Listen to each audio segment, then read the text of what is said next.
Hi అండి. ఎలా ఉన్నారు? అందరూ బాగున్నారా? నేనైతే చాలా బాగున్నాను. సో, ఈరోజు వీడియో ఏంటంటే నాటుకోడి కూర అనొచ్చు, పులుసు అనొచ్చు. సో, ఏదైనా గానీ నా ఛానల్ కొత్తగా చూస్తున్న వాళ్ళు ప్లీజ్ సబ్స్క్రైబ్ చేసుకోండి.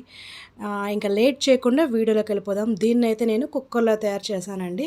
సో, దీనికోసం నేను ఒక 4-5 టేబుల్ స్పూన్ల ఆయిల్ అయితే యాడ్ చేసుకున్నాను. బాగా హీట్ చేసుకోవాలండి. ఆయిల్ యాడ్ చేసుకొని కొంచెం నాన్ వెజ్‌కి ఎక్కువ ఆయిల్ పడుతుంది, ప్రాబ్లం లేదు. సో, అందులోనే నేను కొంచెం జీలకర్ర అయితే వేసుకుంటున్నాను. అలాగే అందులోనే 3 పచ్చిమిర్చి అయితే యాడ్ చేసుకుంటున్నానండి. అలాగే ఒక దాల్చిన చెక్క, అలాగే 3 లవంగాలండి. ఈ మూడేనండి మసాలా దినుసులు. సో, తర్వాత ఇందులో ఒక మీడియం సైజ్ ఆనియన్ అయితే కట్ చేసుకొని వేయించుకుంటున్నాను. సో, ఇది బాగా వేగాలంటే ఇందులో మనం ఉప్పు వేసుకొని బాగా మూత పెట్టుకొని వేయించుకోవాలండి. సో, చూసారా బాగా వేగిపోయాయి. ఇప్పుడు ఇందులో మనం కొంచెం పసుపు అయితే యాడ్ చేసుకుందామండి. తర్వాత బాగా కలుపుకోవాలి పసుపు యాడ్ చేసుకున్నాక. సో, ఇప్పుడు ఇందులో ఒక 1 టేబుల్ స్పూన్ అల్లం వెల్లుల్లి పేస్ట్ అయితే యాడ్ చేసుకుంటున్నానండి. అల్లం వెల్లుల్లి పేస్ట్ యాడ్ చేసుకున్నాక ఒక అర కేజీ వరకు నాటుకోడి ఉందండి ఇంట్లోని. సో, దాన్ని బాగా కడిగేసుకొని సో, ఇందులో వేసేసుకుంటున్నాను.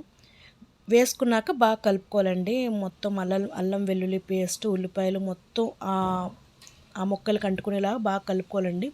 ఉప్పు యాడ్ చేసుకుంటే ముక్క అనేది తొందరగా ఉడికిపోతుందండి. సో, 1 టేబుల్ స్పూన్ ఉప్పు అయితే యాడ్ చేసుకుంటున్నాను. అలాగే ఒక 3 టేబుల్ స్పూన్ల కారం అయితే యాడ్ చేసుకుంటున్నానండి. ఉప్పు, కారం అనేది మీ టేస్ట్ తగ్గట్టు మీరు వాడుకోవచ్చు. సో, ఇప్పుడు దీన్ని బాగా కలుపుకోవాలండి. ముక్కకి మనం ఆహ్, అల్లం వెల్లుల్లి పేస్టు అలాగే ఉప్పు, కారం బాగా పట్టుకునేలాగా కలుపుకొని మూత అయితే పెట్టుకోవాలండి. మూత పెట్టుకుంటే చూసారా ముక్కకి బాగా పట్టుకున్నాయి ఉప్పు కారం అంతాన. కొంచెం ఆయిల్ అయితే తేలుతుందండి. ఇంకా బాగా కలుపుకోవాలి. సో, ఇందులో నేనైతే టొమాటోస్ యాడ్ చేస్తున్నాను. కొంతమంది టొమాటోస్ యాడ్ చేయరు. కొంచెం నాకు జ్యూసీగా కావాలి కాబట్టి నేను టొమాటోస్ అయితే యాడ్ చేసుకున్నాను. మీకు ఇష్టం లేకపోతే స్కిప్ చేసుకోవచ్చు. ఈ టొమాటోస్ కూడా యాడ్ చేసుకొని మనం మూత అయితే పెట్టుకోవాలంటే కంపల్సరీగా మూత పెట్టుకుంటే తొందరగా ఉడికిపోతుందనమాట. సో, చూసారా మూత పెట్టుకుంటే తొందరగా ఉడికిపోయింది.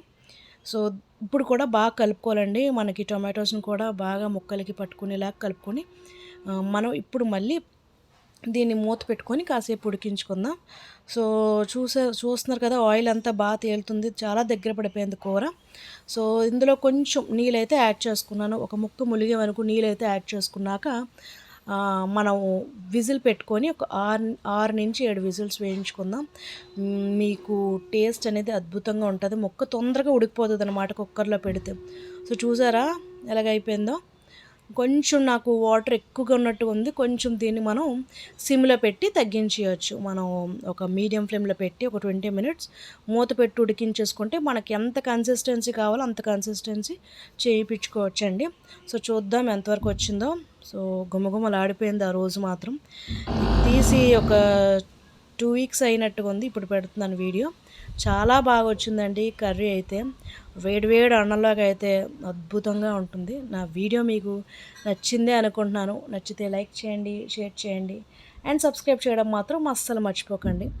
Thank you for watching. మళ్ళీ మరిన్ని కొత్త వీడియోతో మీ ముందుకు ఉంటాను. బాయ్.